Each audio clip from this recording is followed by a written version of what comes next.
અહીંયા એક વાક્ય લખ્યું છે, હું પુસ્તક ભણાવીશ. આપણને પૂરો અર્થ આપે છે, આ પૂરું વાક્ય છે. પણ અહીંયા થોડોક અર્થમાં જરા જે વધારો કરે, ભાર આપે, વિનંતી દેખાડે, થોડોક વધારો કરવા જે અવ્યય ઉમેરાય છે એને નિપાત કહે છે. ની અને પત, પત એટલે પડવું, એ આની વચ્ચે પડી જાય છે અને પડીને એ અર્થમાં કંઈક જુદાપણું લાવે છે. જો સંસ્કૃતના જે બધા ઉપસર્ગો છે, ઉપસર્ગો એને નિપાત જ કહ્યા છે. અને એ તો કેટલો ઘણીવાર બદલો કરે, ઘણીવાર જુદો અર્થ કરે. જેમ કે યા એટલે જવું, તો આયા એટલે આવવું થઈ જાય. આયાતી, આયાત નિકાસ, તો આયાત આવેલું. તો એમ એ વધારો પણ કરે. જેમ કે કેટલીક વાર અર્થ બદલાવે. દાખલા તરીકે જો યોગ એટલે જોડાણ, યોગ એટલે જોડાણ. જો અહીંયા વી જો જ્ઞાન એટલે જ્ઞાન, પણ વિજ્ઞાન વિશેષ જ્ઞાન. તો અહીંયા પાછો એનો ઉલટો અર્થ બતાવે કે યોગ એટલે જોડાણ, પણ વિયોગ એટલે જોડાણથી ઉલટું થઈ ગયું. તો આ ઉપસર્ગો છે, આહાર, વિહાર, જો કેટલા હાર, હૃહાર. તો એના ઉપર જેમ જેમ ઉપસર્ગો લગાડતા જશો ને એમ એમ એના અર્થો બદલાતા જશે. પ્રહાર, જો મારવું, પ્ર આગળ લાગી ગયો તો આહાર, વિહાર, પ્રહાર. જેમ જેમ ઉપસર્ગો લાગે એમ અર્થનું પેલો જુદો અર્થ બદલાય પણ ખરો. પણ આપણે અહીંયા ગુજરાતીના જે ઉપસર્ગો છે, આ ઉપસર્ગોની જે નિપાતો છે કે જે વચ્ચે પડે છે, અને પડીને પણ કંઈક એ અર્થમાં એ વધારો કરે છે, ઉમેરણ કરે છે, વિનંતી કરે છે, આગ્રહ કરે છે. આવું બધું જરા અર્થમાં વધારો કરવા વચ્ચે જે પડી જાય છે તે આ નિપાત છે. જેમ કે જો આ એક ભારદર્શક જ નિપાત છે. જે શું દેખાડે છે તો કે ભારદર્શક છે. એ પદ ઉપર એ ભાર મૂકે છે. હવે જો હું પુસ્તક ભણાવીશ, વાક્ય સંપૂર્ણ છે, પણ હું જ પુસ્તક ભણાવીશ. જો વચ્ચે આવી ગયું, ભાર આવી ગયો કે બીજું કોઈ નહીં. કોણ ભણાવીશ તો કે હું જ આ પુસ્તક ભણાવીશ. બીજું, માનો કે હું જ પુસ્તક ભણાવીશ, પણ પાછો અહીંયા જ આવી જાય નિપાત કે હું પુસ્તક જ ભણાવીશ, બીજું કાંઈ નહીં. તો પાછો આના ઉપર ભાર આવી ગયો. વળી પાછું હું પુસ્તક ભણાવીશ જ, તો કે આ ભણાવીશ ઉપર ભાર આવી ગયો. એમ આ જ એ આખો ભારદર્શક એ અવ્યય છે, નિપાત છે. સંસ્કૃતમાં જો મેં એક લેખ લખ્યો છે કે ગુજરાતીના એકાક્ષરી શબ્દો કેમ આવ્યા. એકાક્ષરી શબ્દ, એક અક્ષરના શબ્દ જ છે, કેવી રીતે આવ્યો તો કે એ સંસ્કૃતમાં એ એવ છે, એવ. પછી જેમ આ જે વ છે ને એનો ઘણીવાર શું થઈ જાય, ય થઈ જાય. જેમ કે માનો કે એ ય, તો આ દીપ શબ્દ છે. જો સંસ્કૃતમાં દીપ તો પનો વ થઈ જાય, તાપ, તાવ, વાપિકા, વાવ. તો દીપનું શું થયું? તો કે દીવ. પછી વનો પાછો ય થઈ ગયો, જેમ કે દિયા, હિન્દીમાં તમે જોયું છે. જો વ છે એનો શું થઈ ગયો? ય થઈ ગયો. એમ અહીંયા એ વ, એમાંથી શું થયું? તો કે એ ય થયું. હવે આપણો નિયમ છે કે પૂર્વ સ્વર હોય, પૂર્વ સ્વર એનો લોપ થઈ જાય. આદિત્યવાર તો દીતવાર, અને તો ને, અહમ તો અવયવ ગયો, હમ ને હું. તો એ જ રીતે આ વયો ગયો. હવે જ્યાં ય હોય, યશ, જો આ યશ, તો આપણે શું કહીએ ખબર છે? જશ. જ હું કાઢવા પ્રયત્ન કરતો, યશ, યનો શું થઈ જાય? જ. તો પછી આ યમાંથી જ આવી ગયો. એટલે આ રીતે આ નિપાત છે, પારદર્શક નિપાત, એ જ આવ્યો. જો અન્યથા વાક્યમાં કંઈ બહુ ફેરફાર ન પણ થાય. હવે એક જો તો, જુઓ આ તો છે ને, એ આપણે અગાઉ જોઈ ગયા કે જો વાંચશો,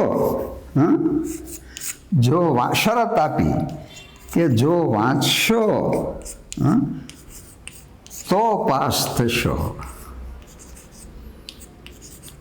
અહીંયા આ તો છે ને એ નિપાત નથી, આ શરત એણે મૂકી છે. તો અહીંયા તો ઈ છે, પણ બોલા કે ને કે ના હું તો ગાઈશ, હા તો હું ગાઈશ. જો અન્યથા આ ન હોય ને તો વાક્ય બરાબર જ લાગશે. પણ અહીંયા આ તો છે એ નિપાત તરીકે આવ્યું છે કે હું તો ગાઈશ, હા હું તો જવાનો. તો અહીંયા આ જે તો છે તે નિપાત છે. એટલે એમ જો પણ છે, માનો કે પણ ય, આ જો ય અને પણ, આ બંનેનો ય કે એ, અને આ પણ, આ ત્રણેયનો અર્થ એક જ છે.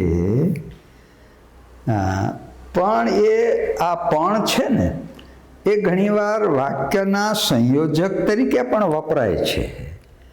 દાખલા તરીકે મારે તમને મળવું હતું પણ તમે તો બહારગામ હતા. તો જો બે વાક્યને એણે જોડીને સંયોજક તરીકે અહીંયા એણે કામગીરી બજાવી છે. પણ આ પણ છે ને એ પાછો નિપાત તરીકે પણ આવે. હા, જેમ કે જો હું પણ આવીશ, જો હું પણ આવીશ, તો અહીંયા પણ છે, હા એ અહીંયા એ સંયોજક તરીકે નથી, એ શું છે? અહીંયા એ નિપાત છે. હવે આપણે ય પણ લઈએ, હા તો અહીંયા ય કે એનો અર્થ તો પણ જ થાય છે.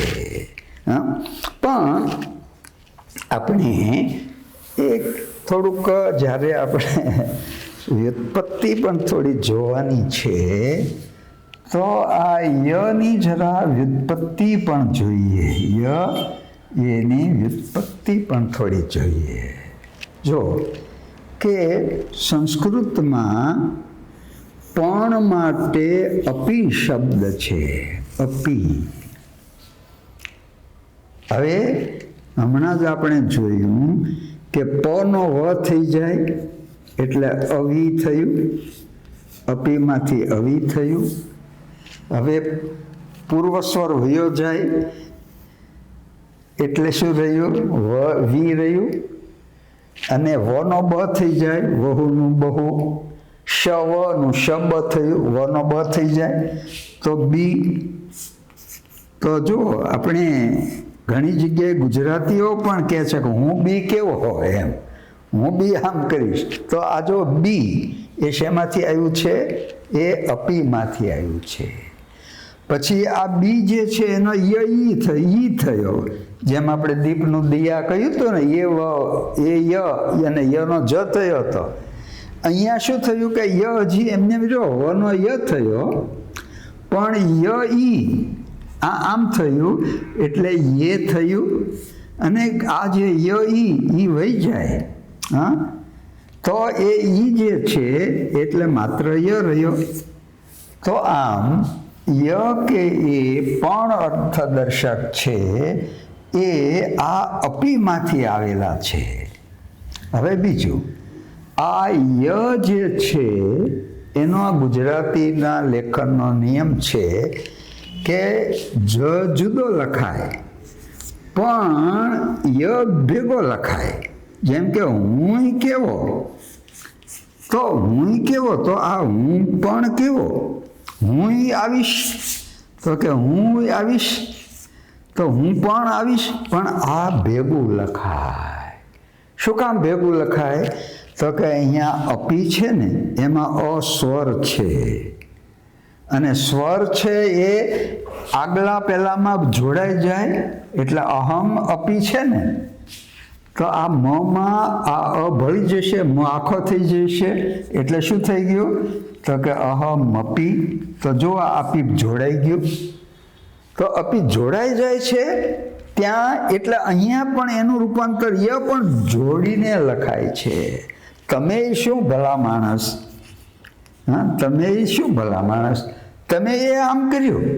તો જો આ બહેનીએ ન આવી અને સખીએ ન આવી, તો જો બહેની એ ન આવી અને સખી પણ ન આવી, તો આનો એક સ્વતંત્ર અર્થદર્શક શબ્દ છે યતિ. પણ લેખનની પરંપરા એ શબ્દને જોડીને લખવાની છે. એનું કારણ આ છે કે સંસ્કૃતમાં અપી પણ જોડીને લખાય છે સ્વરસંધિથી, અને એને કારણે ગુજરાતીમાં આપણે વાત કરી ગયા છે ને કે સંસ્કૃતનું રૂપાંતર જ માત્ર ગુજરાતી છે, બાકી સંસ્કૃત જ છે આ. તો એ પણ આ રીતે છે. હવે બાકીના અવ્યયો છે ને, જો મોટે ભાગે અવ્યયો તે અવિકારી છે, અવિકારી છે. હા, એમાં ફેરફાર થતો નથી. એક અવ્યય જે છે, નિપાત છે ખરું, એ એક વિકારી છે. એકમાત્ર આ ખરું છે ને એ વિકારી છે. હા, જેમ કે જો ખરું જરા ધ્યાન રાખજો કે ક્યારે નામ તરીકે છે અને ક્યારે નિપાત તરીકે છે. એ જો તમને પૂછ્યું હોય કે તો એ જરા સમજવા જેવું છે. હા, કે એમણે ખરું કહ્યું, તો અહીંયા ખરું એ શું અર્થમાં છે? એણે ખરું એટલે સાચું. જો અહીંયા તો એનો અર્થ છે, એમણે કહ્યું તો શું કહ્યું એ બાકી રહે છે, અધૂરો અર્થ રહે છે. પણ નિપાત છે એ વાક્ય તો બરાબર જ હોય છે. તો એમણે પણ, માનો કે તમે આખરે એને કહ્યું ખરું, તો કહ્યું ખરું, તો જો આ ખરું અહીંયા એ નિપાત છે અને એ વિકારી છે. તમે વાર્તા કહી ખરી, ના પાડી હતી પણ તોય તમે વાર્તા કહી ખરી. હા, તો આ ખરી છે ને, તમારા વચનો કહ્યા ખરા. તો આ ખરું એ અહીંયા એ અર્થમાં વધારો કરે છે, અને અહીંયા ખરું નિપાત છે. અહીંયા ખરું એ શબ્દનો અર્થ છે, નામ છે સાચું તે. તો આ તમારે એ જોઈ લેવું કે આ જો અહીંયા તમે વાક્ય છે ને બરાબર જ બનશે. તમે કહ્યું ખરું, વાર્તા કહી ખરી, તો અને આ ખરી છે તે શબ્દની પછી આવ્યું. એટલે આમ હજી આપણે કેટલાક જોવાના છે નિપાત, પણ હવે આપણે પછી જોઈશું, અને અત્યારે આપણે વિરામ લઈએ. ચોથા દિવસના મધ્યાંતર પછી પ્રારંભ આપણે જરા ગુજરાતી ભાષાને સમજવા પહેલાં પ્રયત્ન કરીએ. વ્યાકરણનો એક અંગ તે વ્યુત્પત્તિ પણ છે. આપણે આ ય કેમ આવ્યા એ આપણે જોયું હતું. અપીના જે આ બધા વિકારો છે એનું આપણે અબી અને બી થયું. એ જ રીતે હિન્દીમાં બનો ભ થાય, બ્રાહ્મણનું બ્રાહ્મણ, એમ આ હિન્દીમાં ભી થયો છે, એ અપીનો થયો છે.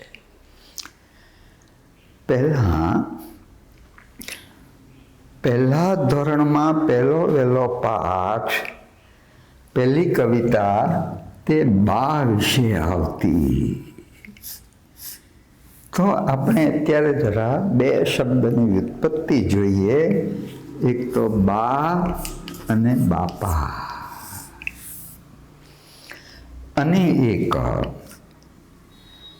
કલાપી જે કહી ગયા છે, હતા મહેતો અને મીરા, ખરા ઇલ્મી ખરા શુરા, અમારા કાફલામાં એ મુસાફર બે હતા પૂરા. તો જે મુસાફર પૂરા હતા એ મીરાની પણ આપણે કવયત્રી પહેલી, અને હિન્દી, ગુજરાતી, રાજસ્થાની ત્રણેયમાં જેની કવિતા એવી મીરાની વ્યુત્પત્તિ પણ આપણે જોઈશું. પહેલાં એ કવિતામાં આવતું કે બોલવામાં બોલ પહેલો બા બા બા, પહેલી માનો પાઠ પહેલો હો જો બા. તો આ બા શબ્દ છે ને એ કેવી રીતે આવ્યો? તો કે સંસ્કૃતમાં અંબા એટલે બા. સંસ્કૃતમાં અંબા એટલે બા થાય. હવે આ જે અંબા એ વિશ્વનાથ જાની જે મોસાળું લખે છે ને એની કુંવર એમ કહે છે કે પંચમાસી અંબા વિણ અણગીણું ગીયું. તો અંબા વિના એટલે બા નહોતી, એટલે કોઈએ લક્ષમાં લઈ લીધું નહીં. તો ત્યાં સુધી તો બા તરીકે માટે અંબા શબ્દ વપરાતો હતો. પછી આપણે જોઈ ગયા કે પૂર્વસ્વરનો લોપ થઈ જાય છે.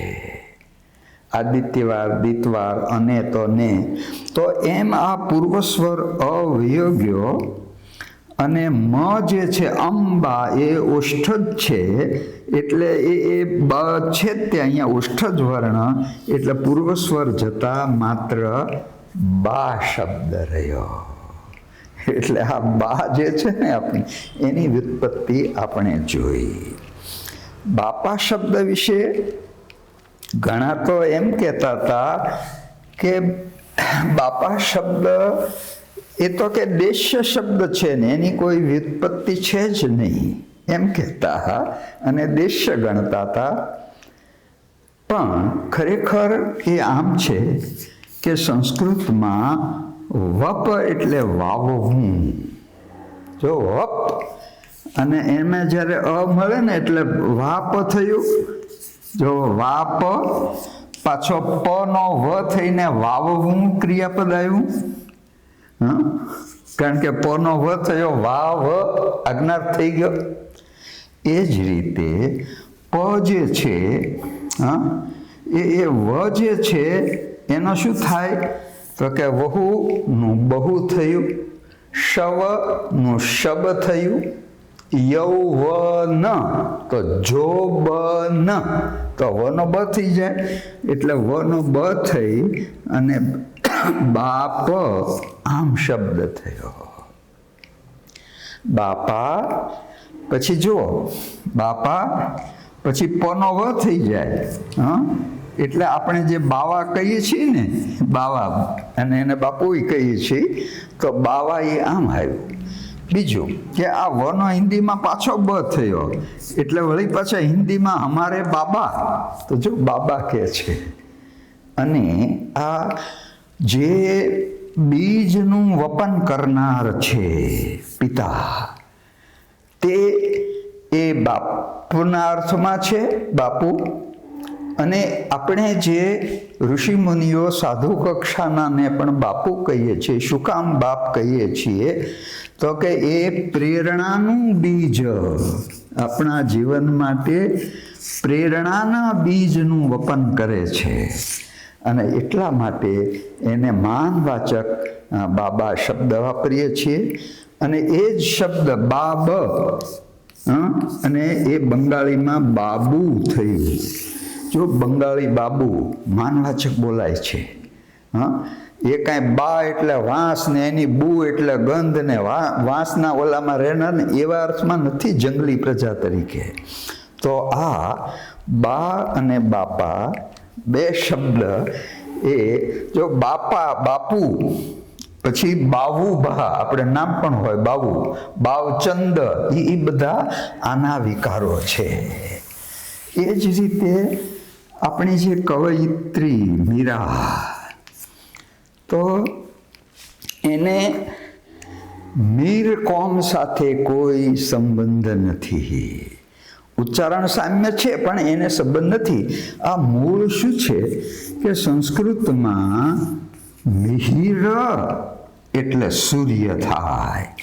મિહિર એટલે સૂર્ય.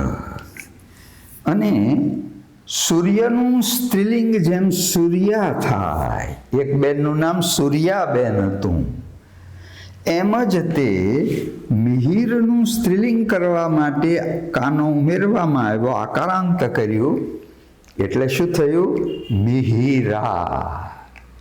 અને પછી સેજે આ હ લોપાઈ જાય. આપણે ઘણી જગ્યાએ જોઈએ છીએ, ભગીની, બહિણી, બહેન, અને અત્યારે બેન બહુ જ વપરાતો શબ્દ બેન થઈ ગયો છે, હ વયો ગયો. જતા હતા તો જતા હતા, હનો સહેજે લોપ થઈ જાય. તો મિહિરામાંથી થયું મિઈરા. અને પછી આ ઈમાં આ ઈ ભળી અને મીરા શબ્દ બન્યો. એટલે આ આપણા જે થોડાક શબ્દો છે એનું આપણે વ્યુત્પત્તિ જોઈ અને વળી પાછા આપણે વ્યાકરણમાં પાત કરીએ, પ્રપાત કરીએ. એટલે આ નિપાત વિશે પાછા આપણે જોઈએ. આપણે આ જ ને તો ને એ તો આપણે જોઈ ગયા છીએ કે તો એ શરતી સંયોજક તરીકે પણ આવે. જો મહેનત કરશો તો પાસ થશો. તો પણ અહીંયા જરા જુદું છે કે હું તો ગાવાનો, હું તો આવવાનો. તો અહીંયા તો કોઈ શરત નથી, બે વાક્યનો એ રીતે જોડાણ કરતું નથી. એટલે આ ત છે તે એ ન હોય ને હું આવીશ. જો વાક્યને કાંઈ વાંધો નથી આવતો, હું તો આવીશ જરા અર્થમાં વધારો કરે છે, અર્થની છાયા બદલે છે નિપાત. તે એ વિશે આપણે જોઈ ગયા. એક કદી એટલે કોઈ વાર, કદી કોઈ દિવસ, જો દિવસમાંથી દી થયો છે. અને કદી એ ઉપેક્ષા, આપણે કહી ગયા ને મા ભૌમ અને માતૃભાષા ત્રણની કરોના, કદી એ ઉપેક્ષા. અહીંયા ય એ અલગ નિપાત છે એ, અને એનો અર્થ પણ થાય. એટલે કદી પણ ઉપેક્ષા એની નહીં કરવાની. પછી આ એક જ અર્થ, હા, શુદ્ધા, એટલે હું શુદ્ધા આવીશ. હા, પ્રધાન શ્રી શુદ્ધા આવવાના છે, એટલે એ ખુદ સ્વયં, એવા અર્થમાં આ શુદ્ધા એ નિપાત પણ વપરાય છે. આ ફક્ત, માત્ર અને કેવળ ત્રણેયના અર્થ એક જ છે. મને ફક્ત પંખીની આંખ દેખાય છે અર્જુન, મને માત્ર પંખીની આંખ દેખાય છે, મને કેવળ પંખીની આંખ દેખાય છે. જો ત્રણેયનો અર્થ સમાન છે. બીજું, આ ખરું છે ને એ વિકારી નિપાત છે કે જાતિ અને વચન પ્રમાણે એમાં ફેરફાર થાય છે. બાકીના બધા જ જે નિપાતો છે એ અવિકારી છે. માત્ર એક આ ખરું છે ને નિપાત એ એક વિકારી પ્રત્યય છે. હવે જો માનો કે ખરું છે ને એ બીજી રીતે પણ આવે છો. તમે ખરી વાત કરી, તો જો અહીંયા વાતનું વિશેષણ કર્યું છે, ખરી વાત કરી. પણ પાછું જુઓ અહીંયા એ તે વસ્તુ નિપાત તરીકે પણ આવે કે તમે એને વાત કરી ખરી. જો અહીંયા તમે એને વાત કરી ખરી, તમે એને પુસ્તક આપ્યું ખરું, તમે આમ પ્રસંગે આવ્યા ખરા. જો એ ઝાઝા હોય, સ્ત્રીઓ સાથે હોય, તો તમે અમારા પ્રસંગે આવ્યા ખરા. તો આ જાતિ અને વચન પ્રમાણે ખરું જે છે એ બદલાય છે. એટલે એ એક વિકારી રૂપ છે. અને આ નિપાત પછી આપણે જોઈએ તે સંયોજક.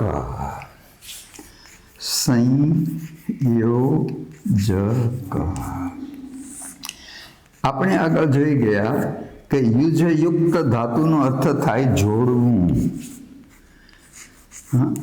અને યોજ એટલે યુજ જોડાવું, અને યોજક એટલે જોડાણ, કર્તૃત્વવાચક જોડાણ કરનાર, સમયોજક કંઈક બેનું જોડાણ કરનાર. એટલે વાક્યમાં બે પદો હોય, પદો વચ્ચેનું જોડાણ કરે, કે એ વાક્ય વચ્ચેનું પણ જોડાણ કરે. એટલે આ જોડાણ કરનારા જે છે તે કયા છે? તો કે તે સંયોજકો છે. અને આ સંયોજકો જો અહીંયા રામ અને સીતા વનમાં ગયા. હવે જો અહીંયા આણે આ બે પદને જોડ્યા છે કે રામ અને સીતા વનમાં ગયા. આ બે પદને એમણે જોડ્યા છે. તો રામ અને સીતા વનમાં ગયા. પણ હવે જો આપણે એમ કહીએ કે રામ વનમાં ગયા, પછી ભરત મોસાળ ગયા, તો જો બે વાક્ય થયા કે રામ વનમાં ગયા. આ બે સ્વતંત્ર વાક્યો છે.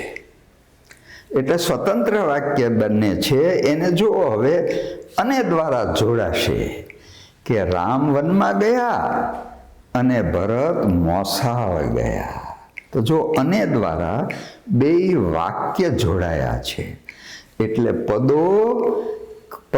કે વાક્ય એને જોડનારા જે છે તે આ સંયોજકો છે.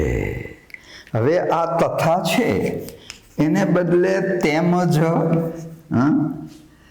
તથા તેમજ અને આ પણ આવી શકે. માત્ર અને નહીં. જો રામ વનમાં ગયા અને ભરત મોસાળ ગયા, તો અને પછી જો અનેમાંથી સંક્ષેપ થઈ ગયું છે ને, એટલે રામ વનમાં ગયા ને ભરત મોસાળ ગયા. તો આમ આ જે સંયોજક છે એ આ જોડવાનું કામ કરે છે. હવે આ જરા નેની વાત આવી ને, એટલે જરા ને વિશે સમજી લઈએ કે રામને સીતા વાદ વધ્યા. તો રામ ને સીતા વાદ વધ્યા. અહીંયા આ જે ને છે ને એ અનેના અર્થમાં છે, એટલે એ સંયોજક છે. બે પદને એને જોડ્યા છે. પણ અહીંયા આ સંયોજક બે એ જ રીતે એ બે પેલા વિશે પણ જોડી શકે. પણ આપણે આગળ જોઈશું કે ને છે ને એ અનેના અર્થમાં પણ આવે. પછી રામને સીતા કહે છે, રામને સીતા કહે છે, તો અહીંયા પાછો બીજી વિભક્તિનો પ્રત્યય છો. પછી અહીંયા પાછો તે શું થયું? તો કે આ જે છે એ સંયોજક થયું. આ રામ ને સીતા એ સંયોજક થયું. હવે એક આપણે હમણાં જે નિપાત જોઈ ગયા ને એમાં એક ને નિપાત છે. હા, તો તું મારી સાથે ભાઈ આવીશ ને? તો જો આવીશ ને વિનંતી વાળો કે આવીશ ને, તો એ આવીશ આ ને, હા, એ પાછો એટલે ને ના ત્રણ સ્વરૂપ થયા. એ અન્ય તરીકે પણ છે, સંયોજક તરીકે છે, એ બીજી વિભક્તિનો પ્રત્યય પણ છે, અને એ આ રીતે ભાદર્શક. જો જાગને જાદવા, કૃષ્ણ ગોવાળ, જાગને ભાઈ. તો જો અહીંયા જે ને છે ને એ આ રીતે આપણે આજે હમણાં જોઈ ગયા કે ખરાઈ કરવા માટે નિપાત પણ આપણે ને પણ વાપરીએ છીએ. નેની ત્રણ સ્થિતિ આપણે જોઈ કે ભાઈ આમ કરીશ ને તો આ જે એમાં ઉમેરો કરે છે એ ને છે ને એ અલગ લખાય છે. બીજું કે એક આ માન દર્શાવનારું વિનંતી કરનારું એક બીજો જી છે ને એ પણ નિપાત છે. જેમ કે આપણે માન આપવા માટે એમ કહીએ ને કે બાપુજી, એમ બાપજી, તો આ જી છે ને એ આ માનવાચક એમને આ ઉમેરાયો છે. અને આ જી છે એ ભેગો લખાય છે. હો, આ કામ ધ્યાન રાખીને કરશો જી, આ કરશો જી. તો આ જી છે એ પણ નિપાત છે. એટલે આ નિપાત વિશે આપણે જોઈ ગયા છીએ કે એ વાક્ય રચનાને કે એના વિના વાક્ય અધૂરો અર્થ આપે છે કે એવું નથી, પણ એની અર્થ છાયા બદલે છે, વિશેષ અર્થ તે આપે છે.